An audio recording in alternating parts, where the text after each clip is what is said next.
we're now moving to English, of course, since our guest, we're honored to have him here, is from the United States, and he knows Italian, but he prefers to continue our conversation in English. So let me first, for those who weren't at the meeting at the university a few hours ago, let me first introduce Ram. Ram is a professor of international business and strategy at Temple University in Philadelphia, a city to which I'm deeply tied, as you know, where we have spent a lot of time in the past, high quality time in the past. Ram has written more than 100 articles in international outlets, which made him one of the top 100 academics in his own field. So he's a highly prominent academic, and we're honored to have him. I'm personally really thrilled of this opportunity and really humbled for your acceptance of our invitation. And his scientific production is mainly into innovation, into international business, into the role of multinational in increasing productivity and creating conditions for economic growth. So it's perfectly fit for the project that jointly with Biagio and Digitrend we are starting, namely a project to discuss about innovation, to discuss about entrepreneurship, and to create a community, which is an important aspect of our idea, because it is the condition that helps to create those links, individual links, and institutional links that are important for allowing innovation to take place and allowing entrepreneurship to flourish. Just a few more words before we start our conversation. Part of the plan is to also develop courses for students and to create conditions for the students to access education which is not necessarily immediately available within their traditional courses. So you may see it as a sort of a environment where you find complementary information that might be useful for developing professional skills. So I think I very much hope that this is an enterprise that might be successful in the interest of our territory, our region, and especially in the interest, as you said, Biagio, before, of our students who are the future of this city and this region and this country in general. So this is the reason why we're here, and Ram is with us because we want to talk about a specific topic that he's been working on in the past. It's connected with innovation, very deeply with innovation, but it starts from a perspective which is more general than innovation. It starts from the perspective of what he calls the flow of knowledge. Flow of knowledge is essential for innovation, is a sort of a preconditions, among many others, of course, for innovation. And the structure that he has and the identification of how he moves around the world on a global scale, we're living in a globalized world anyway, it's helpful for understanding the conditions for innovation, it's helpful for understanding the path toward innovation that regions may actually undertake. So I think we might start, if you agree with me, Ram, on some general consideration which explain to our audience what flow of knowledge is and the relations that entertain with no problem. It's a typical circumstance. I mean, it happens in Italy very often. So the relation between flow of knowledge and innovation. Okay, thank you, Ram. Thank you, Sebastiano. I think thank you for that question, because I think it is it's very good to start at the basics, very fundamentals. I see here on screen the whole notion of Innovation Island, and I'd like to focus first of all on the distinction between the two words in English: innovate and innovation. Innovation, by definition, innovate is an act, innovation is a process. And so when we talk about innovation, it's not like a yes-no thing, it's a process. And when you talk about the relation between knowledge and innovation, which is a very fundamental question, and the question of flows and so on. I think what I'm going to give you is not my reading of it. This is what technology innovation scholars generally view innovation as, and it's called the innovation funnel. And the innovation funnel idea is that ultimately we start from, the innovation process is one which starts with broad things and it moves narrower and narrower and narrower till at the end it comes to the market. When we talk about, and in order to put your, the issue of knowledge in context, I'm going to focus on, narrow it down a little bit. I'm going to focus on what we call commercial knowledge. Commercial knowledge as opposed to knowledge as a whole.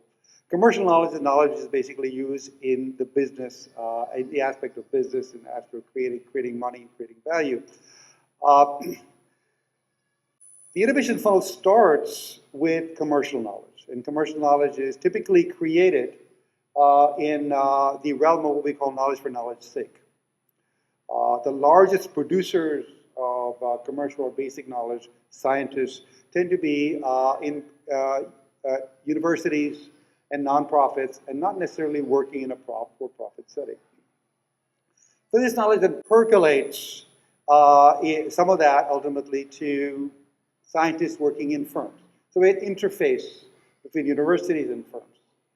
So, firms get this knowledge, what they find useful. They are a sieve. They say, well, all this idea is done in university. Some of the stuff is useful for us. Bring it into the firm and spend money on it. That's the beginning of the innovation funnel, which we call R&D spending. R&D spending. So big companies spend R&D. R&D spending produces outputs. One of which is knowledge which firms determine is valuable. And when something is valuable, they want to protect it. In order to protect it, you need legal protection, and that's called a patent. So we have R&D spending, lots and lots of R&D spending. Some of that R&D spending produces patents, which is a narrower part. Some of those patents, we use those patents to produce products, new products, which the firm is going to bring to market. That's even narrower. And some of those new products will become successful and produce money, which feeds back into the R&D budget of the firm.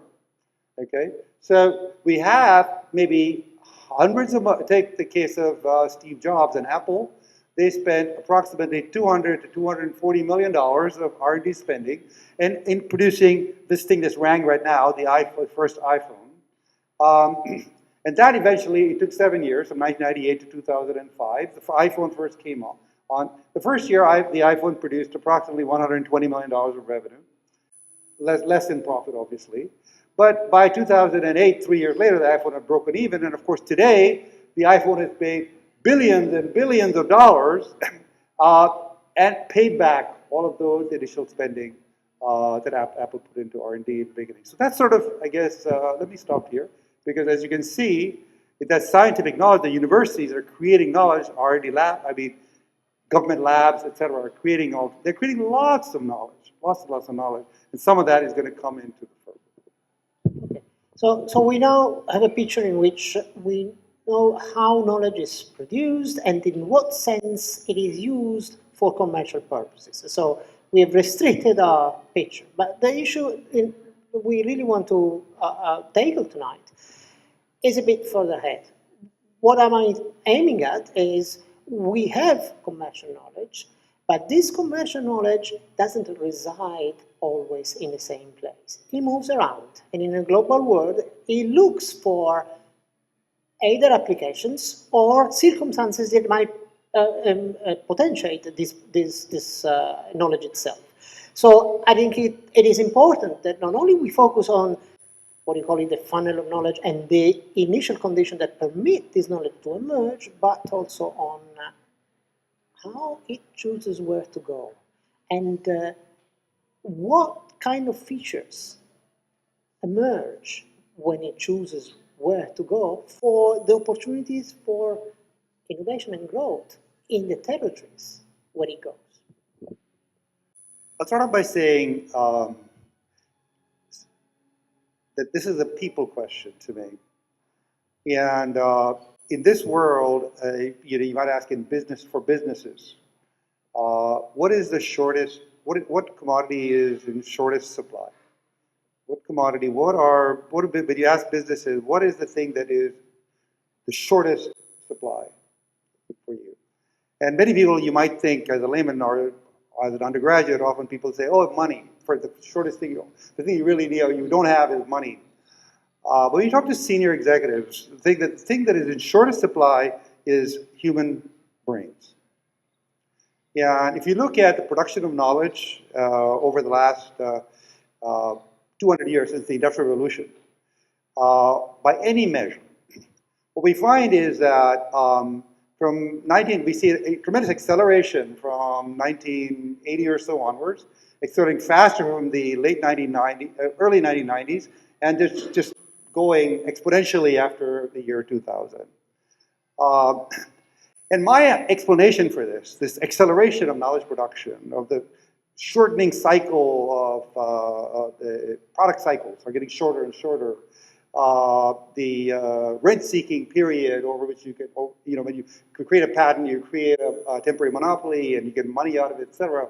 These periods are getting shorter and shorter and shorter. And my explanation for this is the rising connectivity. In the late 70s, we had China beginning to enter into the market economy. All of a sudden, beginning the release of 1 billion new brains. But then we have emerging economies beginning to come in by the Berlin Wall comes down in 1989. And we release hundreds of millions of new Eastern European brains. To the 90s, Asian economies begin to join the global economy. And so we're getting essentially an innovation process which was limited to the triad, North America, Western Europe, and Japan, in 50s, 60s, 70s, to expanding it with hundreds of millions of new brains entering, and that has accelerated the innovation process. Big companies realize that the shortest supply are smart people, and therefore we're going to go look for smart people wherever we can find them. And so you have these big multinational corporations setting up R&D centers in emerging markets throughout Asia, Singapore, Hong Kong, Indonesia, Thailand. Obviously, I would say India because I'm from India, but all of these innovation centers are joining the global innovation system. Within companies, you look at the global, I could show you maps and maps of any Fortune 500 company, Global 500 company, whether it is Philips in the Netherlands, Daimler-Benz in Germany. Just take the German example. I won't give a US example, it would be the obvious one for me, but take Daimler-Benz. More than about 56% of R&D workers working for Daimler-Benz work outside of Germany. They're tapping into the global innovation system. And this is true for every company, including Huawei of China, for example, TCS of India. All of these companies are doing that. And so we're creating this global innovation highways, connectivity around the world, this web. And ultimately, every country needs to be connected in order for that. This knowledge is flowing along these highways. I don't know if that answers your question. Absolutely. Yes, it does. Yes, it does. And I think it is important, since we're having this conversation in Palermo, I think it is important to contextualize it a bit to the circumstances or the place where we are. And if you guys have a look at the picture that is available on the screen, you notice this is the European Innovation Scoreboard. It's a measure that is being constructed by the European Union, the European Commission, to assess the level of innovation in Europe. And in particular, the picture that is being shown, it looks at the regional differences in innovation in Europe. So the different colors, they pertain not to nations, but to regions within each nation. Okay, so the darker red, the worse the condition in innovation. The bluer, the better. So this flow of knowledge, which is globalized, is certainly in part responsible for the colors that we observe there. And since Sicily belongs, fortunately not to the darkest part, but anyway to the red Is there any way in which flow of knowledge could be helpful for creating conditions for innovation in the island and for creating conditions for an increase in productivity? Obviously, everybody here knows Sicily far better than I. So for me to comment on Sicily would be too presumptuous. However, what I can talk about are success stories for regions which used to be peripheral, which have become central to the global innovation system. We can talk about the level of countries. We can talk about the level of subnational, because Sicily is subnational, and that does create an additional level of complexity, as Carlo and I were talking about earlier. What's sometimes called the layer cake problem. You have companies within a country, but success stories. We have success stories in Asia, but they might be too far away because, I mean, they're culturally different and so on. So let's stay in Europe. Probably the greatest success story in Europe in terms of innovation is Ireland. Ireland is a country of less than 4 million people. I'm not entirely sure of the population of Sicily, but so Ireland is smaller than Sicily in terms of population. In early 1980s, Ireland was the second poorest nation in Europe. Today, they're the second richest country in Europe. Idea Ireland had a very clear idea. And their idea was that we have to be connected to the global economy. And the global economy is dominated by giant companies. And giant companies have subsidiary networks. So we need to have a winning proposition to bring global giant companies to have subsidiaries located in Ireland. This Idea Ireland policy was promulgated in 1984. And if you look at the Irish economy, our per capita GDP, or almost any metric, you see a J-curve distinction. Ireland just after Idea Ireland implements this policy in 1984, it just does a takeoff. Now, a lot of people have dismissed this, so saying, oh, it was just taxes. The Irish reduced taxes to 10%, and European tax rates were 38%, and corporation tax rate was the only reason, and so on and so forth. But the reason is, but that's only part of the story, because taxes are simply cost. It's the cost of doing business. The Irish began by becoming part of the PC production system. They produced PCs, manufacturing. Began by manufacturing. By the late 90s, literally 8 years later, by the early 1990s, they were outcompeted by all the Asian locations in terms of cost of production. All PC production left Ireland in the early and went to Asia. Did the Irish economy collapse? And the answer is no, it did not collapse. What happened was that by the time this happened, 6, 8, 10 years had passed, these subsidiaries had become embedded in the Irish infrastructure. And they moved manufacturing away from Ireland, but the subsidiaries remained. They moved up the value chain to start producing knowledge, becoming more R&D intensive. But today, Ireland is a knowledge economy. They have no manufacturing at all. None of these, Google goes to Ireland. We toured Google Ireland. They don't produce anything. It's all knowledge, all R&D, right? So they become part of the knowledge economy. So the point is that once you have these things in place, the ecosystem begins to develop. They start putting roots down. You might lose certain activities, but you don't, so long as you have an environment which is highly knowledge productive, and I think Sicily has that. You have the University of Palermo, you have very good universities all through Sicily. You're producing young people who are knowledge intensive. The capabilities are there. I mean, maybe some language skills might be necessary to English being the language of global business and so on, but these are small things that can be addressed. I would like to go back to the problem of brains. Maybe, unfortunately, I start to think more and more about brain and age, just because I'm not more young, so I have to think about that. And there is a very well-known distinction between the fluid intelligence, that is the one which is more connected, let's say, or more related to innovation, and that usually decreases with age, and the crystallized intelligence, which is the one that me and Sebastiano start to share together now, since we are growing older and older. And so my question is, what do you think can be the impact on the flow of knowledge in terms of an aging society? You know that Italy is become, I think, is the second most older country in the world after Japan.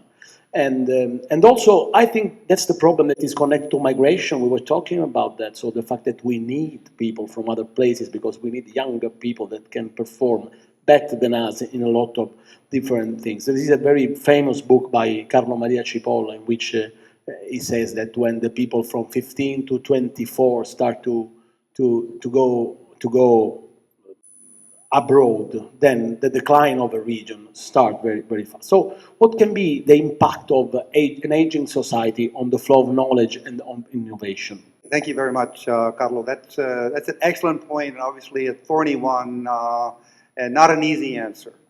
All of Europe is aging, and all of Europe, that may be part of the whole entrepreneurial issue within Europe. But this is not just, I mean, I think there are two parts to the, nobody has a perfect answer. I mean, there's no perfect answer to that. But there are two parts to addressing the issue. One I think is leverage, and the other you mentioned is migration. Leverage is the idea that ultimately you have fewer young people, but you only need very, very few. You need to tap the best. And there's incredible leverage, right? So ultimately, one or two or three successful entrepreneurs can create 10,000 jobs, 20,000 jobs, 50,000 jobs. So you don't need lots and lots of people. You just need to have a fertile environment. Now, Pietro Navarra and I have a paper called Soil and Seeds. So you need seeds, but you need soil. You need fertile soil. If you throw seeds on an institutional environment, which is not welcoming, they just will die. Nothing will grow. Right? So that's all you need. You need a fertile environment, and if you don't have seeds, then a fertile environment is just manure. It doesn't smell good. So you need both. So if you have a fertile environment, if you even have fewer young people, as long as you're getting the process going, the ecosystem is functioning. Then it becomes something self-sustaining, and it becomes attractive, because then people want to come, right? People want to come from other parts of Europe. Now, there is, I think, migration. One big issue with making migration successful is assimilation into the local ecosystem. And if assimilation is difficult, people who have difficult time assimilating are going to have even if they have great human capital, they'll have a more difficult time becoming successful. So you need to think about it in a sort of targeted fashion. Well, who are the people who are most likely to assimilate well into our ecosystem if we give a good environment? Maybe people from Spain, maybe people from Latin America, who are closer to us culturally, and who are therefore likely, will be attracted. If we have a good environment, it's going, then people will say, I want to go to Catania because there is exciting things going on there. And again, it's all of the, we mentioned this earlier, Carlo, the snowball. Once the snowball gets rolling, then it develops momentum, becomes unstoppable, right? But you can't, but you've got to get the process going.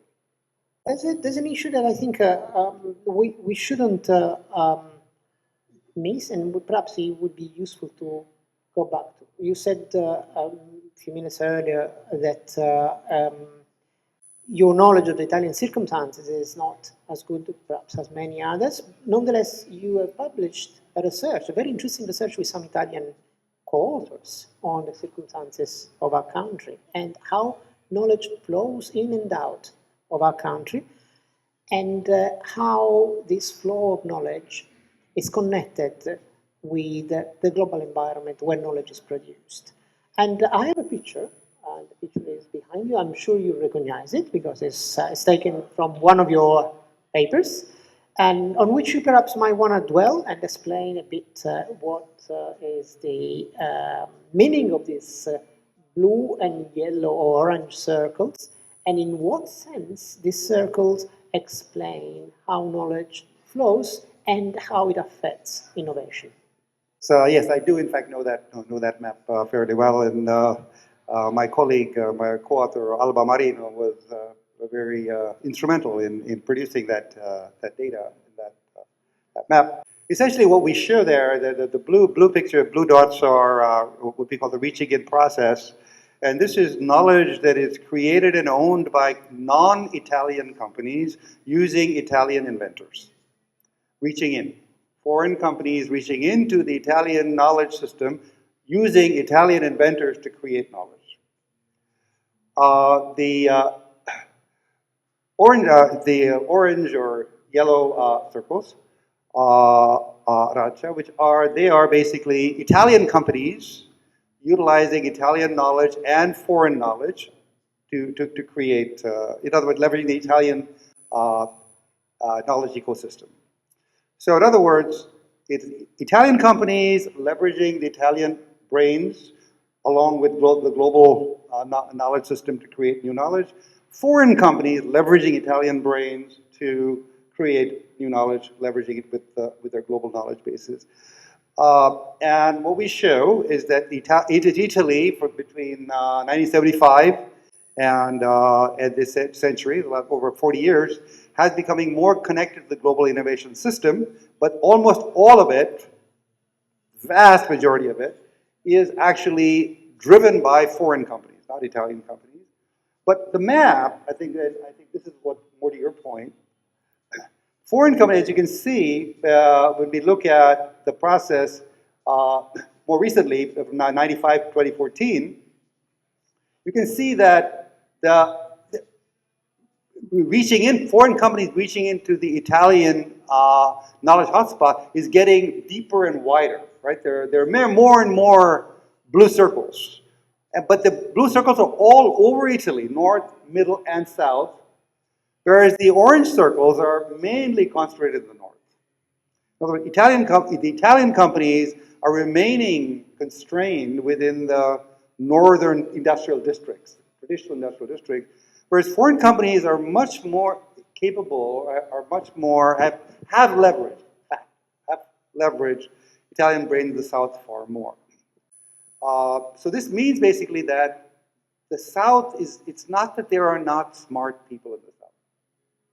There is a lot of smart knowledge, and there are a lot of brains in the South. Foreign companies are seeing that, right? That's why we see all those, in spite of your EU picture of Sicily, we have a lot of blue dots in Sicily. Foreign companies using Sicilians to create knowledge. So the potential is there, is my point. And foreign companies are seeing that. And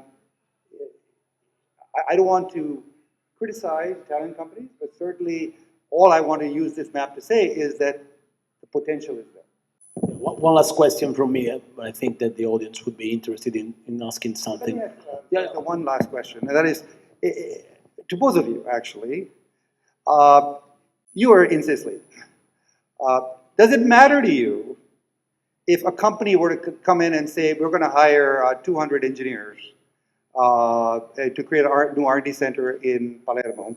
Do you care if it's an Italian company or a German company or an American company? Does it bother you?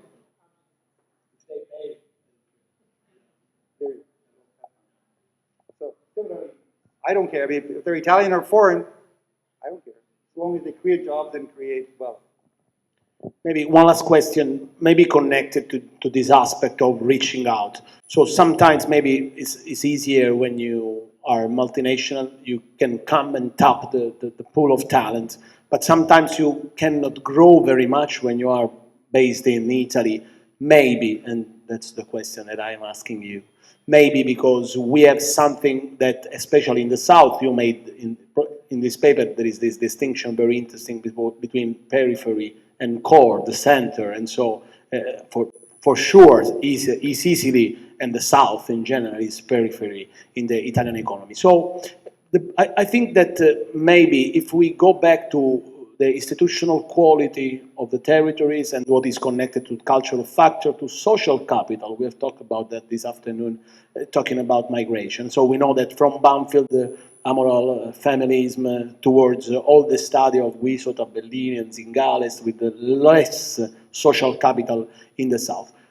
Do you think that the relationship between social capital, institutional quality is something that can affect the probability that the Italian company, as let's say, are less supported? In some sense, they are less capable of going out and reaching out toward the world because they are less, let's say, secure. They have something that they miss behind their back. I mean, that's certainly possible.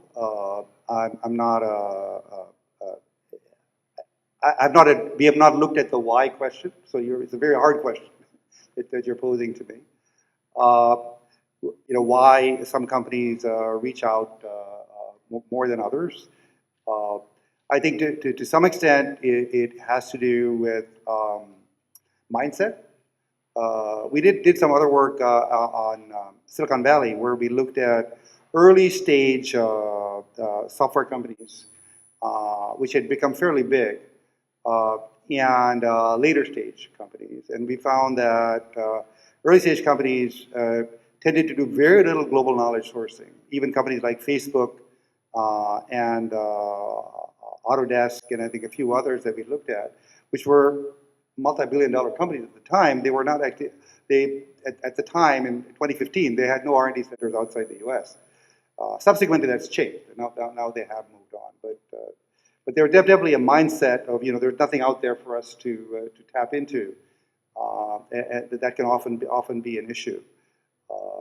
The overall international mindset of companies is fairly important. If you look at the European picture, and I don't want to take too much time, the countries that have the most number of very successful multinational companies tend to be countries that have very small home markets. So you think of the three European companies that have the most number of very successful big multinational companies, and they are the Netherlands, Switzerland, and Sweden. Right? All of these countries have less than 10 million population. And so Nestle and Volvo and Philips, you can think of one list of giant companies all based in these tiny countries. Because they have to be international right from the go, because the home market is so small. For many Italian companies, Italy is not that big, but it's big enough. Brazil has, all my Brazilian colleagues tell me that Brazilian companies really have this problem, because Brazilian market is so big. The Brazilian companies don't feel a need to go abroad. Because nobody speaks Portuguese, except Portugal. And we can sell lots of stuff in Brazil. So it's just too complicated for us to go anywhere else. You guys probably do not know, but Ram is not only a very successful economist, he's also a very successful novelist. He wrote novels, and you can find actually those novels available in Amazon. Some of them are very entertaining, and I would recommend you to read them, and written in very beautiful English prose. We are here in the Teatro Massimo of Palermo. Teatro Massimo of Palermo is a place where performing arts have reached the highest level in this region, and performing arts presuppose a lot of creativity, which is not, of course, commercial knowledge, but is certainly connected to knowledge. So just to conclude our conversation in a light tone, what is the relationship between creativity? How important is creativity for innovation? In what sense we can, as university professors, stimulate creativity with our students and allow them to make use of it in their careers and produce maybe new unicorns? Thank you very much, and thank you for bringing up my novel writing, which is my passion and very close to my heart. My novels are all in English, unfortunately, and I haven't yet found an Italian translator. So, but I'm happy to talk to anybody who is so interested. Let me take slight issue with what you mentioned. There is an entire branch of scholarly endeavor, as you probably know, focusing on the economics of the arts. There is a lot of commercial art. Movies are an obvious example. J.K. Rowling is an example, obviously, of somebody who's made billions of dollars writing novels. So clearly creativity, and J.K. Rowling has always said in every interview from the very first get-go that she only wrote to make money. She was not writing for art. There's no question of writing art. I was starving and I wanted to make money. I was writing novels to make money. And she has been very successful, billions of dollars doing that. So, and Steven Spielberg creates art, but he creates money. So there is definitely a very similar funnel in the creative art situation, right? I mean, Riccardo Muti is makes a lot of money. All the great sopranos make a lot. People who sing in this theater, many of them, I'm sure, also make a lot of money. So there is definitely money to be made, and there's a very big commercial aspect to art. We all know that every Renaissance painter, they loved doing what they were doing, but they also did it for the money. They went to dukes, and they didn't go and paint in the gutter. Right? So the creativity definitely involves a lot of money.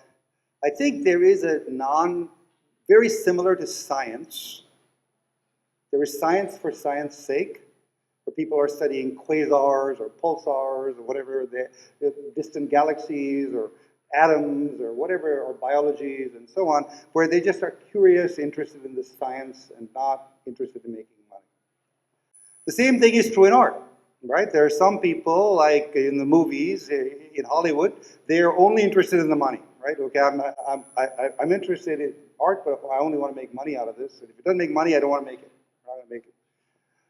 And there are lots of people who in the word of Richard Caves, art for art's sake, who just create art because they love creating art. Right? So there's that as well.